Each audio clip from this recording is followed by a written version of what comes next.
dear student, I am Falguni Parikh from Aditya Career Institute। आज की class में हम चैप्टर सेकंड को डिस्कस करेंगे।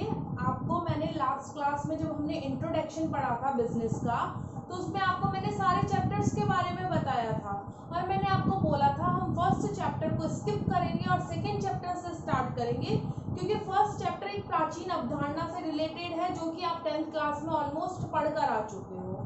तो आज हम सेकंड चैप्टर से हमारा स्टार्ट कर रहे हैं क्लासेस। ये चैप्टर स्टार्ट करने की हमारी पहली क्लास है, यानी पार्ट फर्स्ट के नाम से ये मैं आपको डिस्क्रिप्शन में लिखूंगी और आप समझ जाओगे इस चीज को। तो आज की हम फर्स्ट क्लास में स्टार्ट करते हैं व्यवसाय की अवधारणा, कॉन्सेप्ट ऑफ बिजनेस। आपको पता है what is the meaning of business. Business का मतलब क्या होता है? जहां से भी हमें पैसा मिल रहा है, धन मिल रहा है, वो हमारा बिजनेस है। तो क्वेश्चन ये आया कि मैम आप जो कर रही हो क्या वो भी बिजनेस है? नहीं, ये बिजनेस नहीं है। बिजनेस का मतलब क्या होता है कि जब हम अपनी स्वेच्छा से धन कमाते हैं या प्रॉफिट लेते हैं और उसी को लॉस होता है यदि व्यवसाय में, उसको भी हम ही लेते हैं, तो ये हमारा व्यवसाय कहलाता है। और जो मैं काम कर रही हूँ ये मेरा पेशा है, प्रोफेशन है, क्योंकि मैंने इसमें क्या ली हुई है, एक डिग्री ली हुई है, एजुकेशन ली हुई है और मैं किसी के अंडर में रहकर काम कर रही हूँ।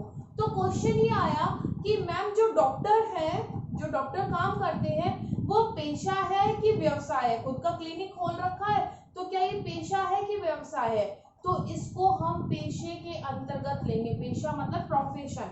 प्रोफेशन के अंदर क्यों लेंगे? क्योंकि उनने इस चीज के लिए एक डिग्री ली है, एजुकेशन ली है और एजुकेशन के माध्यम से वो ये काम कर रहे हैं। ऐसा तो नहीं है ना कोई भी बैठ गया और डॉक्टर बन गया हो, उसने कोई डिग्री नहीं ले रखी है, एमबीबीएस नहीं कर रखा हो, एमडीएस नहीं कर रखा हो, तो क्या वो एक पेशा कहलाएगा? नहीं, उस सिचुएशन में वो उसका पेशा नहीं कहलाएगा। आज की क्लास में स्टार्ट करते हैं। क्वेश्चन ये है कि व्यवसाय का अर्थ क्या है? भाई क्या अर्थ है व्यवसाय का? क्या कहेंगे कि व्यवसाय क्या है? जिस भी प्रक्रिया से धन कमाया जाता है वो हमारा व्यवसाय कहलाता है। यानी धन कमाने के लिए की जाने वाली वे सभी क्रियाएं व्यवसाय के अंतर्गत आती है। पॉइंट में आते हैं। व्यवसाय का तात्पर्य किससे है? क्लियरली लिखा हुआ है, धन कमाने से है, पैसा कमाने से है व्यवसाय का। धन कमाने के लिए की जाने वाली क्रियाओं को व्यवसाय कहते हैं। यानी मेन पर्पस एक व्यक्ति का यानी बिजनेसमैन का क्या होता है कि वो कैसे ना कैसा क्या कमाए, पैसा या धन कमाए, क्योंकि धन कमाकर वह अपनी आवश्यकताओं की पूर्ति करता है। परिभाषा के तौर पे हैने ने क्या कहा था? प्रोफेसर हैने हुए एक विद्वान थे, उन्होंने क्या कहा? व्यवसाय एक आर्थिक क्रिया है। आर्थिक, अच्छा देखो, क्रियाएं दो प्रकार की होती हैं, एक आर्थिक और एक अनार्थिक। अब पॉइंट ये आता है मैम आर्थिक क्रियाएं कौन सी है और अनार्थिक क्रियाएं कौन सी है? वे सभी क्रियाएं, देखो मैं आर्थिक का शब्द का अर्थ बता रही हूँ, आर्थिक हमने पढ़ा था। वे सभी क्रियाएं जो धन कमाने से संबंधित होती हैं वो हमारी आर्थिक यानी इकोनॉमिकल एक्टिविटी कहलाती हैं। और वे सभी क्रियाएं जो धन कमाने से संबंधित नहीं होती हैं वे सभी अनार्थिक क्रियाएं कहलाती है। जैसे ऑर्फनेज खोल देना, अनाथ आश्रम का खुलना, आपका दान में देना, या फिर कोई भी ट्रस्ट खोलना जिसमें आपका उद्देश्य पैसा कमाना नहीं है, लोगों की सेवा करना है, तो वो क्रियाएं हमारी अनार्थिक क्रियाओं के अंतर्गत आता है। Is that clear? हैने क्या कहते हैं? व्यवसाय एक ऐसी आर्थिक क्रिया है जिसके द्वारा वस्तुओं का क्रय विक्रय करके धन कमाया जाता है। यानी हैने भी क्या कहकर चले गए कि धन क्या करना है? वस्तुओं को खरीदना बेचना है, और खरीदने बेचने के बाद जो भी मिलता है, जो भी क्या धन मिलता है, वही हमारा क्या कहलाता है? व्यवसाय कहलाता है। देखो यस, मैंने आपको आर्थिक और अनार्थिक दो क्रियाओं के बारे में समझाया था। अब हम बात कर रहे हैं आर्थिक और अनार्थिक क्रियाएं कौन सी। एक छोटे से तौर पे समझा रही हूँ। आर्थिक क्रियाएं केवल किससे संबंधित है? धन कमाने से संबंधित। लेकिन अनार्थिक क्रियाएं हैं वो धन कमाने से संबंधित ना होकर क्या करने से संबंधित होती हैं? सेवा करने से संबंधित होती हैं। आर्थिक क्रियाओं में हम लेंगे व्यवसाय, पेशा और रोजगार, जो कि अभी हम पूरा की पूरा पढ़ेंगे। व्यवसाय हम पढ़ रहे हैं, पेशा हम पढ़ेंगे और रोजगार भी हम पढ़ेंगे। अनार्थिक क्रियाएं सेवा करने से संबंधित है, जिसमें अनाथ आश्रम, दान देना, ट्रस्ट खोलना, मंदिरों का निर्माण करवाना, इस तरीके की क्रियाएं संबंधित है, जिसका उद्देश्य पैसा कमाना नहीं है बल्कि लोगों को सहायता या सेवा देना है। आपने सुना होगा ना, बहुत सारे आश्रम, ऑर्फनेज खोले जाते हैं, ट्रस्ट खोले जाते हैं, वृद्ध लोगों के लिए, बच्चों के लिए, विधवाओं के लिए, सबके लिए क्या खोले जाते हैं? आश्रम खोले जाते हैं। इस तरीके की क्रियाएं हमारी अनार्थिक क्रियाओं के अंतर्गत ली जाती है, जो कि किससे संबंधित होती है? सेवा से। लेकिन आर्थिक क्रियाएं किससे संबंधित होती है? केवल धन कमाने से संबंधित होती है, जिसमें व्यक्ति का उद्देश्य सेवा करना तो होता ही है, लेकिन पहला उद्देश्य क्या होता है? धन कमाना होता है। आधुनिक युग में ये परिभाषाएं धीरे धीरे चेंज हो रही हैं। पहले क्या होता था? आर्थिक क्रियाओं का मतलब केवल धन कमाने से संबंधित किया जाता था। पैसा कमाना है, इज दैट क्लियर? कुछ भी और नहीं करना, यानी उस तक माल कैसे पहुंच रहा है, क्या उसको प्रॉपर सर्विस मिल रही है या नहीं मिल रही है, इससे इसका रिलेशन नहीं होता था। लेकिन आधुनिक युग में जैसे जैसे व्यवसाय में कंपटीशन बढ़ता जा रहा है, मार्केट में बहुत सारी कंपनीज आ रही हैं एक ही प्रोडक्ट की, तो उन लोगों में क्या बन रहा है? कंपटीशन की भावना आ रही है। तो इस सिचुएशन में अब उनका उद्देश्य धन कमाने के साथ साथ सेवा करना, अच्छी सर्विस प्रोवाइड करना भी हो गया है। जैसे आपको मिलती है ना, होम डिलीवरी की सर्विस मिल रही है, होम डिलीवरी में भी कई कंपनियां चार्जेस नहीं लेती हैं। तो ये सारी चीजें किसके अंदर आती हैं? आर्थिक क्रियाओं के अंतर्गत आती हैं।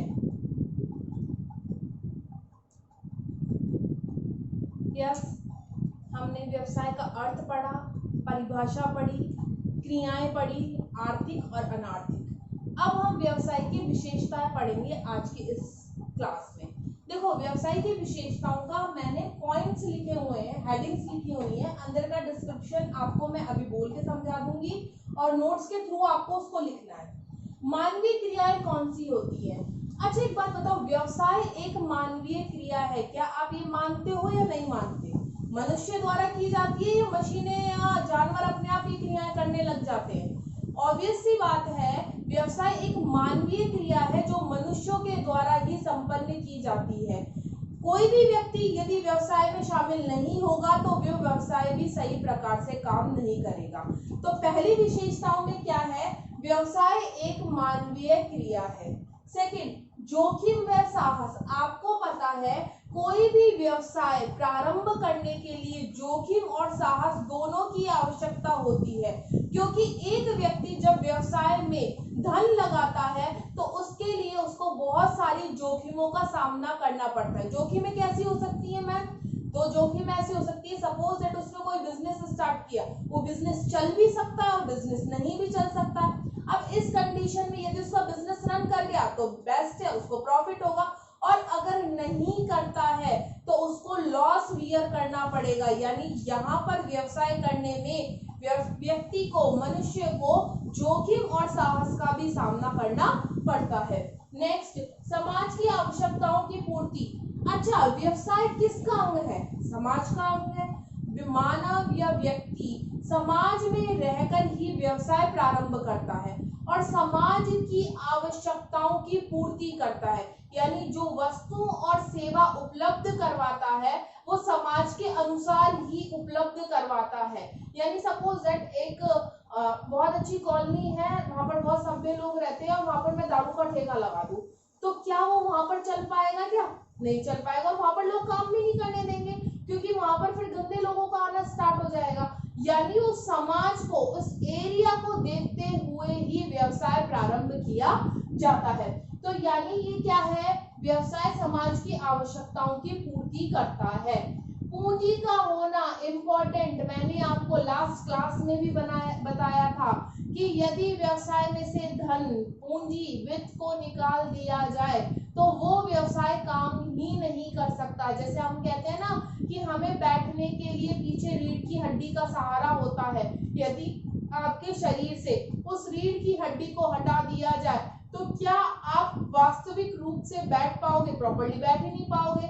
इसी तरीके से पूंजी को या वित्त को व्यवसाय की रीढ़ की हड्डी के समान माना है। अब ये व्यवसाय पर डिपेंड करता है कि कौन सा व्यवसाय किस प्रकार की और कितनी पूंजी की आवश्यकता उसको होती है। ठीक है, छोटा व्यवसाय कम पूंजी की आवश्यकता होगी, बड़ा व्यवसाय बड़ी पूंजी की आवश्यकता होगी। यानी व्यवसाय में पूंजी का होना बहुत ज्यादा जरूरत है। व्यवसाय वातावरण से भी प्रभावित होता है, क्योंकि आपको मैंने अभी बताया था ना, पहले के टाइम में क्या उद्देश्य था, धन कमाना। लेकिन आज क्या उद्देश्य है आधुनिक युग में, धन कमाने के साथ साथ लोगों को सेवाएं देना। सेवाएं कैसे, जैसे आप सुनते हो ना डाबर आंवला, जिसका 1% भाग किसको जाता है, गरीब बच्चों की सहायता के लिए जाता है। तो यानी क्या है उद्देश्य, सेवा। और दूसरा कि आधुनिक युग में बदलती मांग के अनुसार और जैसे जैसे एनवायरनमेंट चेंज हो रहा है, जैसे कोविड-19 के अकॉर्डिंग आप देख रहे हो, उसमें क्या हो रहा है, आपको घर बैठे फैसिलिटीज अवेलेबल करवाई जा रही है। तो ये भी किसका भाग है, व्यवसाय का ही भाग माना जाता है। तो क्या होना जरूरी है, ये व्यवसाय वातावरण से भी प्रभावित होता है।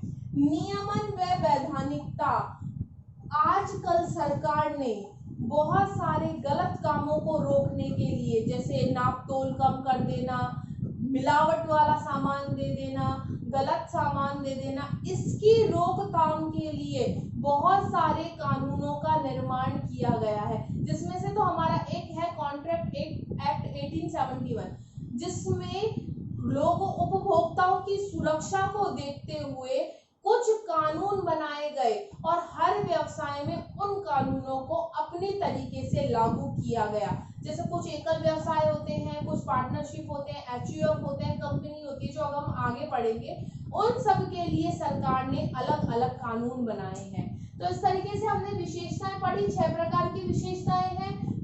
पहला, व्यवसाय क्या है, एक मानवीय क्रिया है। दूसरा, व्यवसाय में जोखिम और साहस दोनों पाई जाती है। तीसरा, व्यवसाय समाज की आवश्यकताओं की पूर्ति करता है। चौथा, पूंजी का होना इसमें बहुत ज्यादा जरूरी है। पांचवा, वातावरण से प्रभावित होता है। और छठा, नियमन व वैधानिकता का होना इसमें जरूरी है। तो हमने 6 पॉइंट आज पढ़े। आज की क्लास में हमारा इतना ही। नेक्स्ट क्लास में हम नेक्स्ट टॉपिक को पढ़ेंगे। चैप्टर 2 ही अभी हमारा चलेगा और ये थोड़ा लंबा चैप्टर है, तो इसको थोड़ा लंबा लेकर चलेंगे। ठीक है, थैंक यू।